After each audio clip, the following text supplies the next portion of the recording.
and today I'll be presenting ancient world civilizations.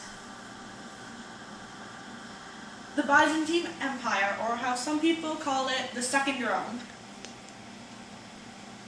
Society and culture. The Byzantines called themselves Romans, spoke Greek, and lived in modern-day Turkey.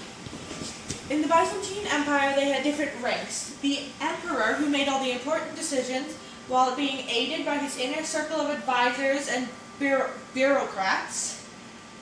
Next in the Senate, the army, the wealthy citizens, the middle class, and the majority who were poor. The main culture in the Byzantine Empire was Christian, led by the emperor. Okay. Politics and law. The original Romans looked at their emperor a little differently than the Byzantines. They thought that their emperor was a god. The Byzantines thought that their emperor was the god's representative on earth. Like all civilizations that had survived, the Byzantines had a great army and bureaucracy. And although most of the time people who wore the crown didn't know anything and political murders were common, the administrative office was so well organized that they could still function well. Economy and technology. The Byzantine Empire was known as a feudal society, which means that lots of people were living in poverty. In order for the peasants to make a living, they worked on farms owned by noblemen. Every time the peasants would farm or harvest their crops, they would give a portion of what they harvested to their landlords, and the landlords, or noblemen, would pay their taxes to the king and the queen. With the Byzantine technology, it was a mixture of architecture and machines for war. The war machines in architecture included flamethrower, grenade, hand trebuchet, a form of catapult, Greek fire, pendentive dome, which was a dome over a square building, counterweight trebuchet, another form of catapult, pointed arch bridge, and other things. The Aztecs, creators of teocalli, god houses, like you see here. Society and culture. They lived in central Mexico for the 13th, 14th, and 15th centuries. They called themselves Mexica. The Republic of Mexico and its capital, Mexico City, both got its name from Mexica. The Aztecs built, sculpted, and decorated huge temples, and they always gave it their all. They could also write with symbols, hieroglyphs, and pictographs to keep track of their religious events and ceremonies. The Aztec Empire was only divided into three parts: slaves, commoners, and nobles.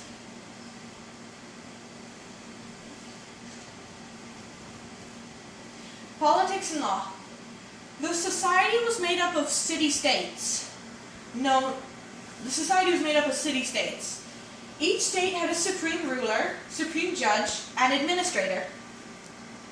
The supreme ruler of the capital was emperor of the entire Aztec Empire. The supreme ruler had all the power over the land in his or her city-state, was given tribute, led the military, and resolved judicial arguments.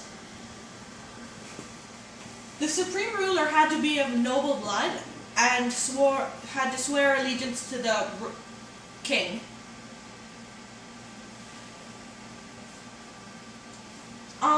Major civil and criminal laws were written down in pictograph for the judges to use later, and minor laws were just passed down vocally to younger generations, verbally.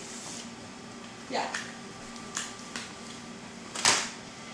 Economy and technology.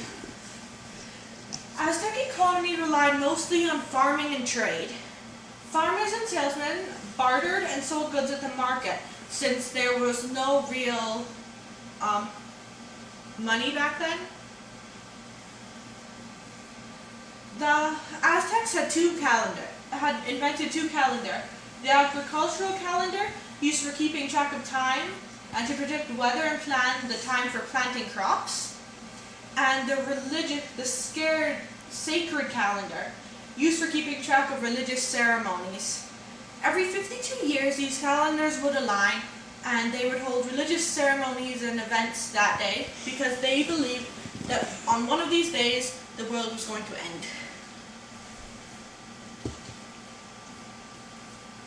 Babylon, creators of the Hanging Gardens of Babylon, one of the 7 wonders of the ancient world. Society and culture. The Babylonians called themselves the dark-haired people because they had dark hair, dark eyes, and dark skin. Everyone was expected to work for the good of the city. In return, the government provided shelter, food, and clothing. The Babylonians worshipped many gods, but the most important of these gods was Marduk. He was the god of Babylon. The Babylonians held many festivals to honor the gods throughout the years, and the New Year's party was for Marduk to ensure that he would help them grow their crops, make them fertile. At one point in time, the city was among the richest in the world. It showed off its wealth by building huge and decorative monuments. And it had a very rich trading empire. People had access to exotic goods and manufactured items from all over the world. Politics and law. King Hammurabi created the Code of Hammurabi. Hammurabi's code contained as many as 300 rules and laws on areas such as homicide, assault, divorce, debt, adoption, tradesmen fees, agricultural practices, and even fights over the brewing of beer. The political system of Hammurabi used a system of fines to keep everyone in order. Hammurabi's successors sent people to watch over the conquered states and to collect taxes and fine people. The amount of fines depended on how wealthy or poor the person was. So if you were richer, you would be fined a lot more.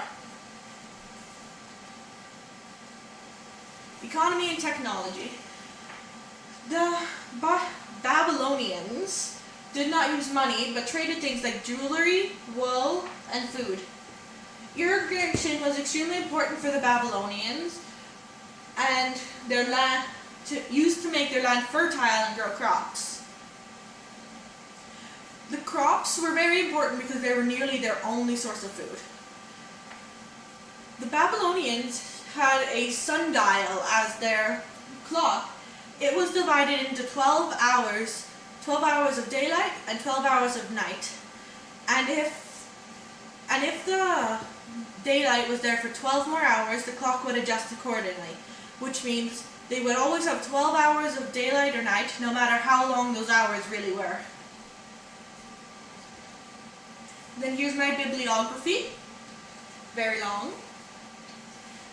Thank you for listening to my presentation. I hope you liked it. Are you taking any questions? Do I have? Yes. What is Greek fire? Greek fire is a very flammable substance they put into a tube and light, and then you can blow air through the tube, and it shoots the substance at the person, and it will light them on fire. It's so flammable, if you shoot it into the water, it will stay lit.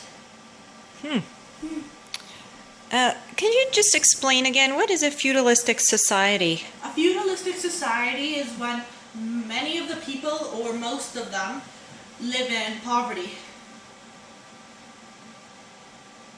Okay. Is there more? Do they have to pay taxes or anything like that? Yes, they do. Well, they give their food to the noblemen, and then the noblemen have to pay taxes. Okay, who do the noblemen pay their taxes to then? the king and or queen. I see. Okay, thank you, Emma.